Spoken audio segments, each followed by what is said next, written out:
អ្នកគ្រប់គ្រងនិងអ្នកលេងអ៊ីនធឺណិតបានស្នើឲ្យរស់រានមានជីវិតនៅលើកោះដាច់ស្រយាលពួកយើងបានទទួលយកការប្រកួតប្រជែងនេះទីនេះគឺប្រទេសឥណ្ឌូនេស៊ីពួកយើងបានជ្រើសរើសកោះគ្មានមនុស្សមួយដោយចៃដន្យពួកយើងមិនបានយកអាហារណាមួយមកជាមួយទេយកមកជាមួយនៅឧបករណ៍រកអាហារសមុទ្របែបបុរាណបំផុតពួកយើងបដូរពីការរុករកបាតសមុទ្រជ្រៅមកបើកទ្វាររុករកកោះដាច់ស្រយាលវិញនៅទីនេះនឹងចាប់ផ្ដើមការប្រកួតប្រជែងថ្មីស្រឡាងរបស់ពួកយើងផ្លែដូងដែលឃើញនៅគ្រប់ទីកន្លែងនៅលើកោះនៅថ្ងៃដំបូងនៅលើកោះដាច់ស្រយាលដោះស្រាយបញ្ហាទឹកបានយ៉ាងល្អឥតខ្ចោះនិងចម្រោកមួយថ្ងៃពេញញ៉ាំនិងផឹកសុទ្ធតែដូងអស់កម្លាំងពេញខ្លួនដើម្បីទទួលបានប្រភពអាហារផ្សេងទៀតពួកយើងបានរុករកនៅក្នុងព្រៃលើកោះបានរកឃើញដានរបស់ក្តាមដូងនិងរន្ធដែលសង្ស័យថាជាមាន់ព្រៃនិងជ្រូកព្រៃជីកបន្ទាប់មកពួកយើងក៏ដាក់នុយនៅកន្លែងដែលទំនងជាមានពួកវាបានដាក់សាច់ជាច្រើននិងអន្ទាក់រងចាំដល់យប់ពួកយើងចាំមកមើលម្ដងទៀតថាតើមានលទ្ធផលដែរឬទេមេឃងឹតហើយឥឡូវនេះចុះទៅរកអាហារសមុទ្រខ្លះមកធ្វើជាអាហារពេលល្ងាចពីមាត់ច្រាំងចុះទៅគឺសុទ្ធតែជាតំបន់ផ្កាថ្មរចនាសម្ព័ន្ធបាតសមុទ្របែបនេះអាហារបង្កងក៏មិនហួសហេតុពេកដែរអ្នកណាដឹងពេលចុះមកឃើញសុទ្ធតែត្រីឆ្លាមឆ្មាមិនអាចរើសបានទេបាញ់ត្រីតូចសិនទៅត្រីឆ្លាមឆ្មានៅឥណ្ឌូនេស៊ីជាសត្វដែលត្រូវការពារដូច្នេះមួយនេះមិនអាចប៉ះពាល់ជាដាច់ខាតមិនយូរប៉ុន្មានក៏បានរកឃើញប្រូតេអ៊ីនកម្រិតខ្ពស់បានក្តាមអាំងមួយមកក្លិនឈ្ងុយក៏មិនអន់ដែរអូមកដល់កោះដាច់ស្រយាលញ៉ាំអាហារសមុទ្រទី1អង្ត្រី Trevally ក៏មិនអន់ដែរសាកល្បងរសជាតិដែលប្លែកពីគេដើម្បីឲ្យអាហាររបស់ពួកយើងកាន់តែសម្បូរបែបថែមខ្យងអាំងបន្តិចទៀត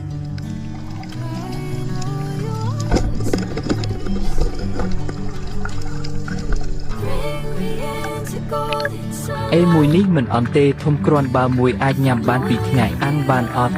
គិតទៅគិតមកនៅតែក្តាមឆ្ងាញ់ជាងមានក្រញាំ4ញ៉ាំហើយឡើងមានកម្លាំងធម្មពល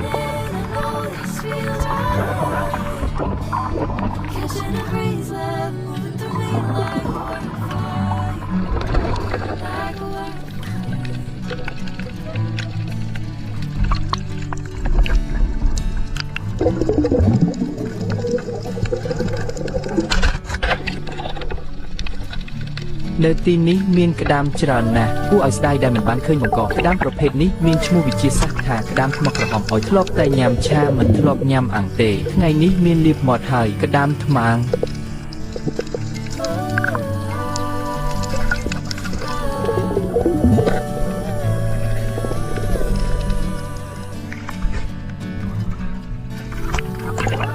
ទីបំផុតបន្ទាប់ពីស្វែងរកអស់ជាង1ម៉ោងទើបរកឃើញបង្ក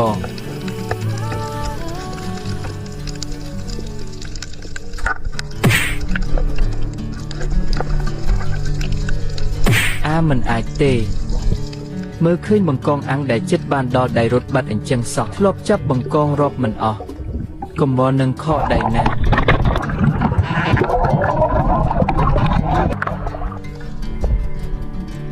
ត្រីសេកនៅទីនេះមានច្រើនណាស់អាចប្រើពាក្យថាសម្បូរហូរហៀប៉ុន្តែពួកយើងមិនដែលញ៉ាំវាទេលុះត្រាតែគ្មានជម្រើសនេះគឺជាត្រីតុកកែមួយក្បាលទម្ងន់ប្រហែល1គីឡូកន្លះតែគួរឲ្យស្ដាយដែលបណ្ដោយឲ្យវារត់រួចយប់នេះជួបត្រីតុកកែតិចណាស់ដោយសារតែទីនេះរាក់ណាស់ពួកយើងគ្រាន់តែមុជទឹកនៅក្បែរច្រាំងចម្ងាយតែជាង10ម៉ែត្រប៉ុណ្ណោះបើចង់រករបស់ធំត្រូវតែទៅកន្លែងជ្រៅនៅខាងក្រៅប៉ុន្តែទឹកហូរនៅខាងក្រៅគួរឲ្យខ្លាចណាស់បើចេញទៅអាចនឹងមិនបានត្រឡប់មកវិញជ្រើសរើសជម្រើសបន្ទាប់វិញក្តាមក៏មិនអន់ដែររកត្រីតូចបន្តិចទៀតហើយអន្ទាក់របស់ពួកយើងក៏អាចទៅមើលបន្តិចដែរក្រែងលោមានរបស់ធំ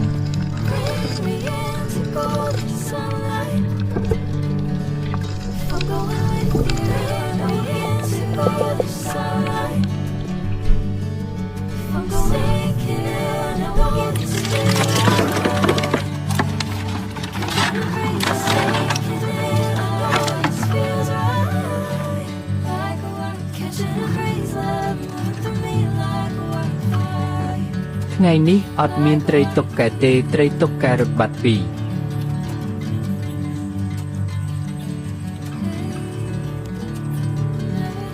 ក្តាមមួយនេះយ៉ាងធំបំផុតអាចមានទម្ងន់កន្លះគីឡូជាងបន្តិចយកវាទៅអាំង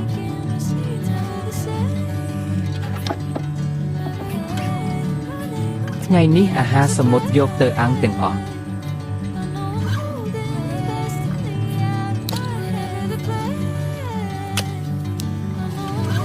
ខ្យង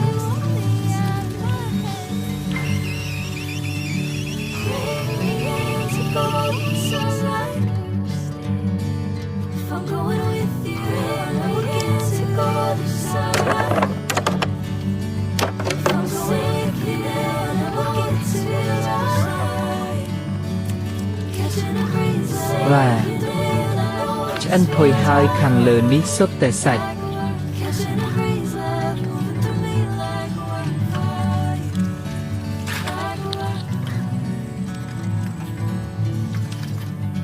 một roi mà sờm tê bình tích chấp đầm nhảm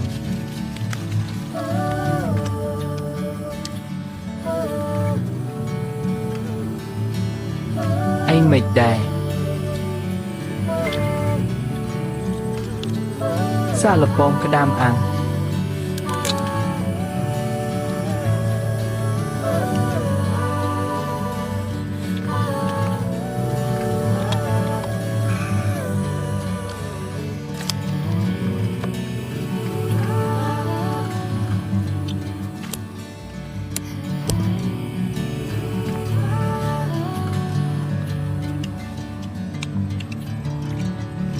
mơ sách cái đàm ní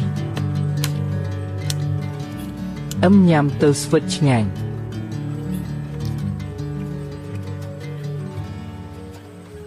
một chập một nhằm khắc mông điệp trong bạc tục hơi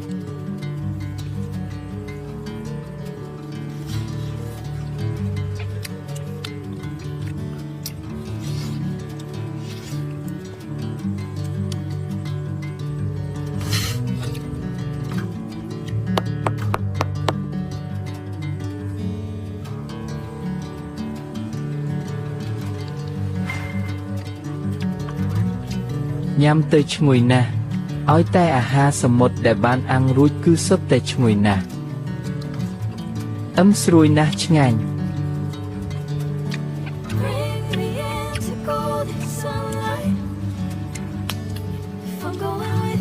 ai lỡ nhằm chạy hai miên cầm lạc hơi bùi dương tơ mơ ẩn tẹo bẩn tịch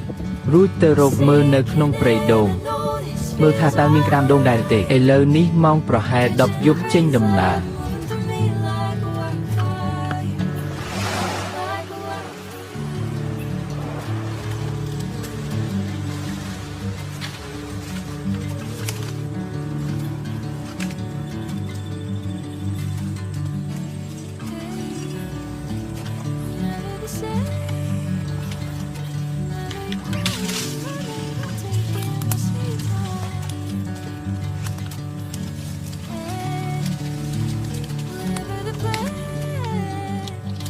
ní cứ chỉ cái đam đông hai mền tề cái đam đông nợ pê viên nợ tội bất chia của tài chỉ cái đam đông hai dạp mền bất chia trơ kê si mền mơ chót vì si mình tràn tề pro hai chỉ bùi dường đã một miên sầm lên khlang pê rốt bạch hai rộp mơ nơi cái bài này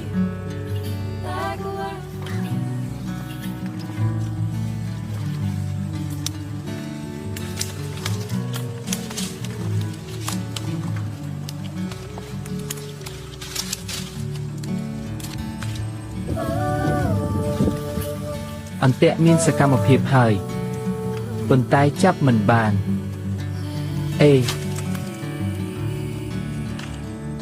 nhung tơ ô chô tơ khăn khăn bạch ok mơ nổi đồn si ó tràn nè nổi rồi bỏ mùi ní đông vẹn đầm đá trời ban vì ô chô tơ khăn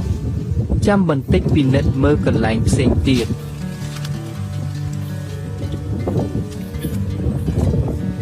vì ní nơ lọ ha ha ha tôi mà lẽ ê miên mùi tôi bần nằng trong vi sân tơ chăm cất tiệt rồi nhằm ní khlang mền tên tôi biết anh chân túc vi sân tơ lên vì tử mơ cho trâu vi si hài tí ní miên mùi tiết mền tê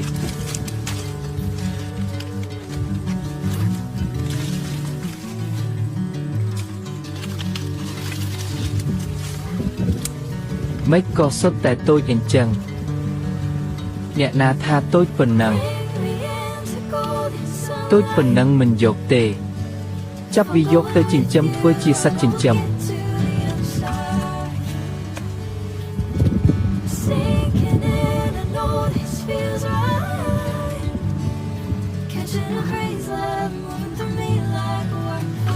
mùi ní cóត្រូវគេស៊ីអស់បន្តិចដែរ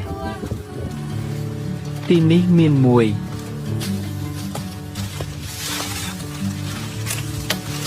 ខ្ញុំទៅមួយនេះធំមិនអាចប្រើទំពុកទេយ៉ាប់មែនមិនអាចកម្រើកបានសង្កត់វាស៊ីនៅទីនេះនឹងសង្កត់ឲ្យជាប់ទុកឲ្យខ្ញុំពូកែមែនក្រញាំនេះវ៉ា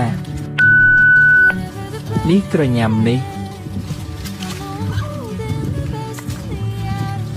វ៉ាល្អគៀបដៃហើយមានខ្សែទេរកខ្សែមួយមកម៉ែឲ្យទីបំផុតចាប់បានមួយហើយនៅទីនេះស៊ីដូង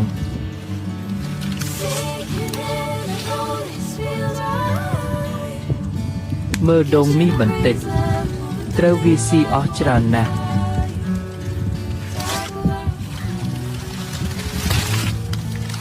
នៅចង់រត់ទៀតអាចទៅរួចទេវ៉ាកាប់តែម្ដងអស់ច្រើនម្លេះចេញឈាមច្រើនណាស់កន្លែងណាក្រញាំគៀបខ្ញុំទើបតែឃើញលើកទី1មិនដឹងទេហាហាហាខ្ញុំទុកវានៅឲ្យឯងចុះ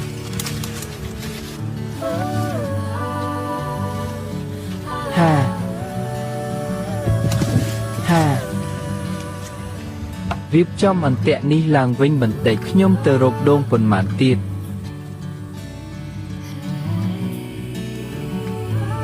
អូខេទីនេះរៀបចំរួចរាល់ហើយ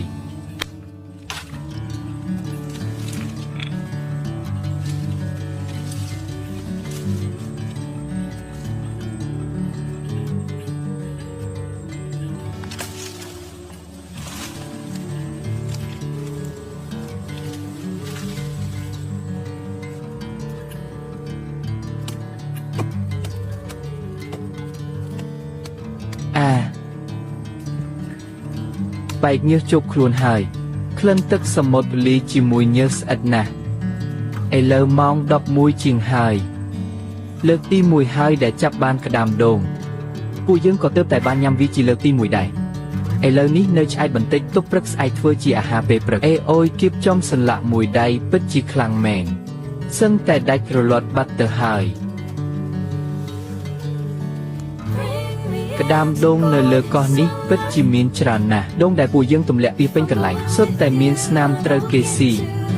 របស់នេះថាងាយចាប់ក៏ងាយចាប់ថាមិនងាយចាប់ក៏មិនស្រួលដែរគឺអ្នកស្រុកប្រាប់ថាក្តាមដូងនៅពេលថ្ងៃវាមិនចេញមកធ្វើសកម្មភាពទេមានតែពេលយប់ទើបចេញមករកចំណីលើកក្រោយឡើងកោះដាច់ស្រយាលត្រូវយកតង់មកហើយបើមិនអញ្ចឹងទេមូខំស្លាប់ហើយស្ទើរតែឲ្យវារត់រួចហើយហាហាហាចុងខ្សែមិនបានតឹងល្អឲ្យវារត់រួចបាត់រៀងប្រហែលបន្តិចពេលចុងមិនបានចង់ឲ្យដឹងស្ទើរតែធ្វើឲ្យអាហារក្តាមដូងរបស់ពួកយើងរត់បាត់អញ្ចឹងសោះសំណាងល្អរកឃើញតាន់ពេលបានរកឃើញវានៅក្បែរជំរំរបស់ពួកយើងមុនពេលចូលគេងទៅមើលអន្ទាក់ម្ដងទៀតសង្ឃឹមថានឹងទទួលបានផលកាន់តែច្រើនដួលហើយចាប់បានមួយទៀតហើយធ្វើពុតជាស្លាប់អាយ៉ាមិនកម្រើកសោះអាយយូ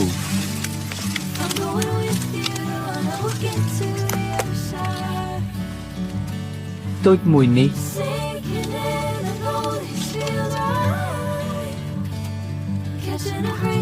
ទូចម្លេះអេយកត្រឡប់ទៅវិញធ្វើជាសត្វចិញ្ចឹមទុកឲ្យអាធំនោះមានគូកន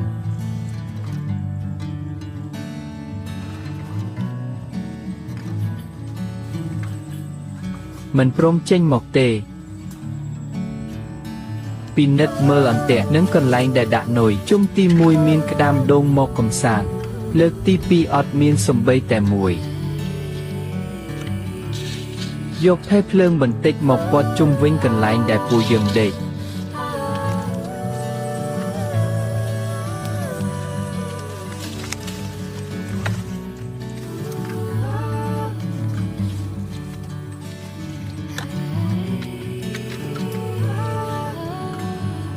ចូលគេងហើយជួបគ្នាថ្ងៃស្អែក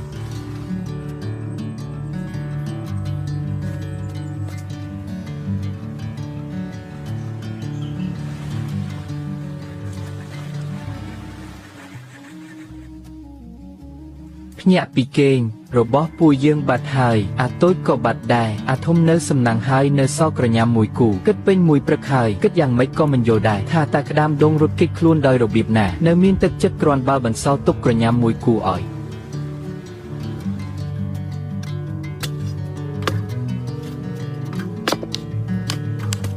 មិនដឹងថានៅញ៉ាំបានឬអត់ទេ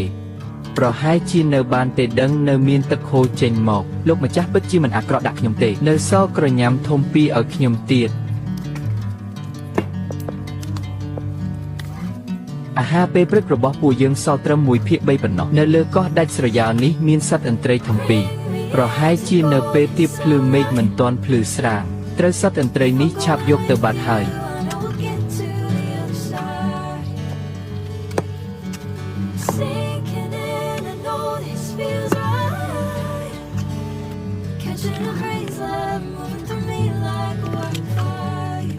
អាហារពេលព្រឹករបស់ពួកយើងទាំង3នាក់សល់ត្រឹមក្រញាំធំពីរមនុស្ស3នាក់ចែកគ្នាយ៉ាងម៉េចទៅមិនញ៉ាំមួយដុំនេះទេអី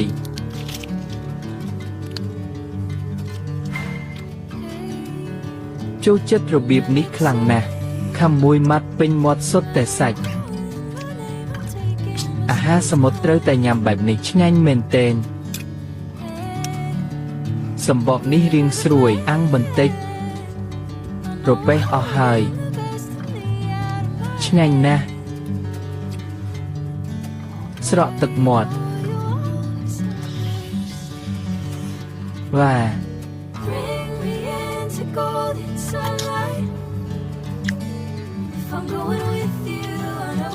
នៅស្រស់ណាស់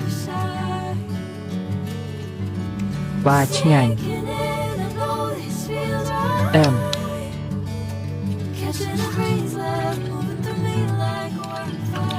មិនអាចខ្ជិះខ្ជីទេបន្តិចក៏មិនអាចខ្ជិះខ្ជីដែរ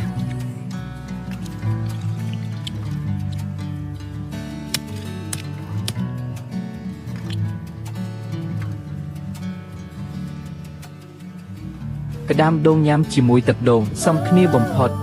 អាហារពេលព្រឹករបស់ពួកយើងសាមញ្ញបែបនេះសាច់ក្តាមដូងញ៉ាំជាមួយទឹកដូងសាច់ដូងបានបំពេញបន្ថែមឲ្យពួកយើងយ៉ាងល្អនៅកាបូអ៊ីដ្រាតព្រមទាំងផ្ដល់ជាតិទឹកយ៉ាងច្រើនដល់ពួកយើងគិតទៅប្រហែលជាពួកយើងម្នាក់ជាមធ្យមត្រូវញ៉ាំដូង6-8ផ្លែបច្ចុប្បន្នអ្វីដែលពួកយើងខ្វះខាតបំផុតនៅលើកោះនេះគឺសាច់ជាតិខ្លាញ់ពួកយើងប្រមូលដូងឲ្យបានច្រើនគ្រប់គ្រាន់ម្ដងទៀតដូងគឺជារូបិយប័ណ្ណដ៏រឹងមាំនៅលើកោះដាច់ស្រយាលដោយមានការគាំទ្រពីទឹកនិងអាហារពួកយើងសម្រេចចិត្តចូលទៅក្នុងព្រៃជ្រៅដើម្បីរកគ្រប់ម្ដងទៀតដើម្បីទទួលបានប្រភពអាហារល្អបន្ថែមទៀត